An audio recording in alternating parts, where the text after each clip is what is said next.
Magandang araw po sa ating mga kababayan dito sa lungsod ng Tanawan.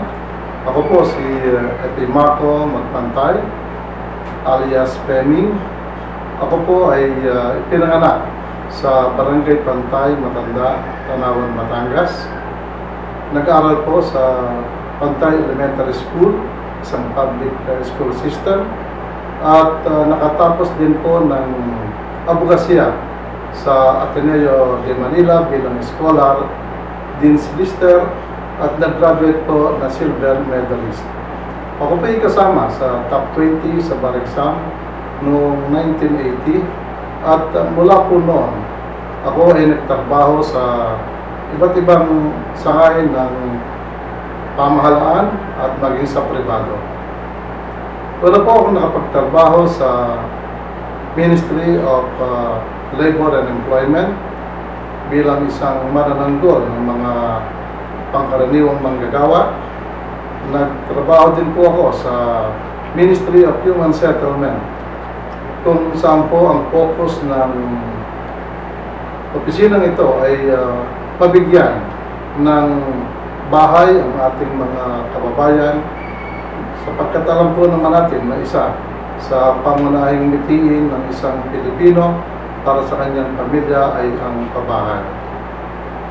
Ako po'y nagtrabaho rin sa mga pribadong organisasyon, sa mga malalaking lupete, at noong 1990 ako'y nagtayo ng sarili kong law office, yun ang tinatawag natin na Magpantay Tapnio and Associates, na kung saan ay ating pinanday ang ating kaalaman sa batas na nagamit ko po sa pagtatanggol sa karapatang legal ng ating mga kababayan, lalo na ho yung mga kapuspalan nating mga kababayan, hindi lang po dito sa Batangas, kundi halos sa buong Pilipinas po. At atin pong isinulong ang mga advokasya tungkol po sa kalikasan sa pamagitan po ng pagsusulong ng mga batas para po sa protection ng ating environment.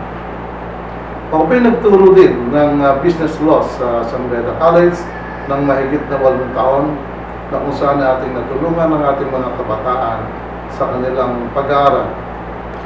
Noon pong 1995, ako po ay tumakbo bilang konsihal sa bayan ng Tanawan, na noon ay isa pang third class municipality.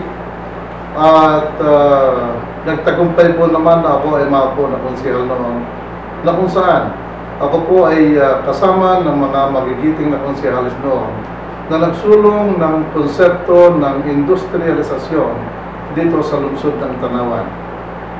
Ito pong industrialisasyon ay aking nasa isip na isang pangangailangan upang magkaroon talaga ng tunay na pag-unlad ang ating bayan.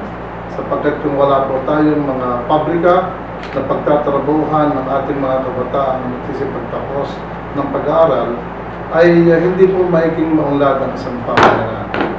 Ibinunsod po natin noon na magkaroon ng zoning ordinance na kung saan ay ating ibinunsod na malagyan ng industrial zone.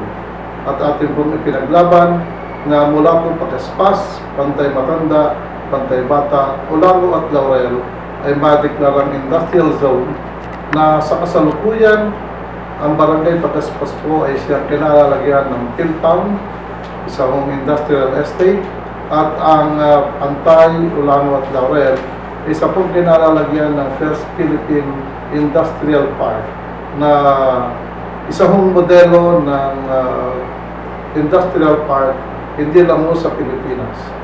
Ito po ay international standard, kaya po yung ating malalaking mga pabrika tulad po ng Nestle Philippines, Honda International, Philip Morris, Canons, Brothers, Murata, at mahigit pa pong 34 na pabrikang malalaki ay dyan po nakalagay sa ngayon, na sa ngayon ay nag-i-empleyo na mahigit 3,000 kabataan at nagbibigay ng halos kalahati ng budget ng lungsod ng Tanawan. Ito po ay nakatulong ng malaki para po ang noon ay batang-batang lungsod ng Tanawan ay magkaroon ng isang matatag na pundasyon sa pinansyal. At ito pong financial independence natin na ito ang siyang magagamit natin sa mga programa ng ating tumatakbong Mayor Tony Hariri para po may patupad yun ang kanyang mga proyekto para sa kapakanan ng ating mga kabataan. Ako ba'y bumalik noong taong 2010 bilang konsyal muli na kung saan ako po'y natalaga sa Committee on Education at nakatulong po ng ating kasalukuyang Mayor Sonia Torres Aquino upang ating suportahan at patatagin ang edukasyon o pag-aaral ng ating kabataan, elementary at sa mga barangay National High School at kasama na rin po dito ang Tanawan City High School. Nakapagpatayo po ng mahigit na 27 gusali, 2-story buildings at ito po ay nakasolusyon sa problema ng ating Department of Education.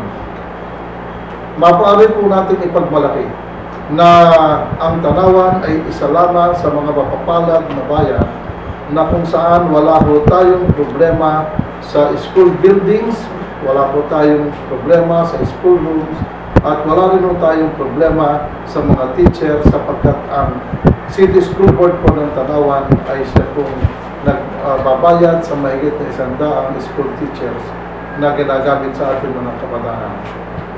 Advokasya ko po sa aking pumuling pagtakbong ito sa taong 2013 ay ang may patuloy po ang ating adhikain na masuportahan ng gusto ang sektor ng edukasyon sapagkat ako po'y naniniwala na ang isang matalino at edukadong kabataan ay siyang matatag na haligi ng ating lipunan.